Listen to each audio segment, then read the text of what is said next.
भारत के संविधान के मूल प्रति का आवरण सुनहरे और काले रंग से बनाया गया। इस पर पहले भारत का संविधान लिखा है और फिर नीचे अशोक स्तंभ छपा है। इसमें कहीं भी लाल रंग नहीं है, लेकिन कांग्रेस सहित इंडी गठबंधन के सभी सांसद लोकसभा में लाल रंग की किताब लेकर पहुंचे, जिसे वे संविधान बता रहे थे और बार बार उसे लहराकर कहने की कोशिश कर रहे थे कि संविधान खतरे में है। इसी बात को लेकर विपक्ष चुनाव मैदान में उतरा था और हार कर लौटा, लेकिन लौटते ही संविधान खतरे में है का नारा फिर गूंजने लगा। जब पीएम मोदी शपथ लेकर सांसदों का अभिवादन कर रहे थे, तब सिर्फ सुर्खियां बटोरने के लिए राहुल वही लाल रंग की किताब लहरा रहे थे। ऐसा ही राहुल गांधी ने तब किया जब गृह मंत्री सांसद के तौर पर शपथ ले रहे थे। मतलब कि चुनावी हार के बावजूद विपक्ष संविधान खतरे में है का मुद्दा छेड़ते हुए नहीं दिख रहा है। इसकी झलक 18वीं लोकसभा की पहली बैठक के दिन ही दिख गई।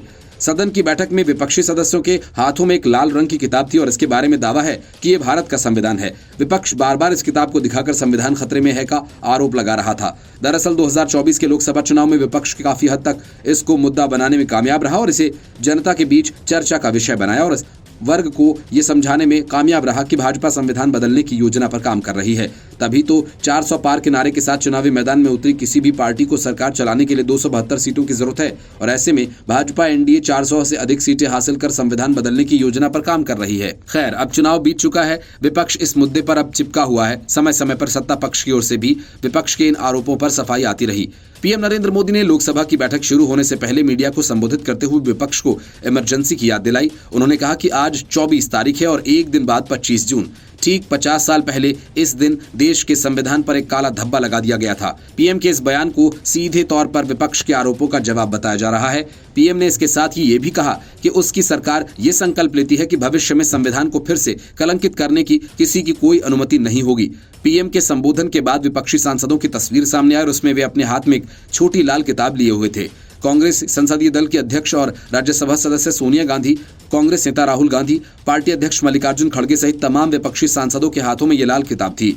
ये वही लाल किताब है जिसको लेकर राहुल गांधी लगातार कहते रहे हैं कि उनकी पार्टी और इंडिया गठबंधन इस संविधान को मरते दम तक नहीं बदलने देंगे। वो अपनी भारत जोड़ो यात्रा के दौरान भी किताब लेकर चलते थे।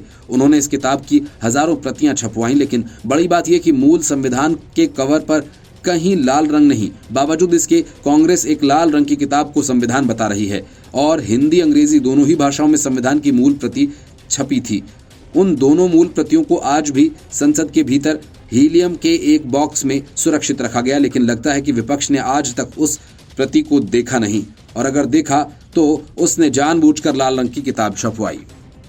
Bureau report, news of India.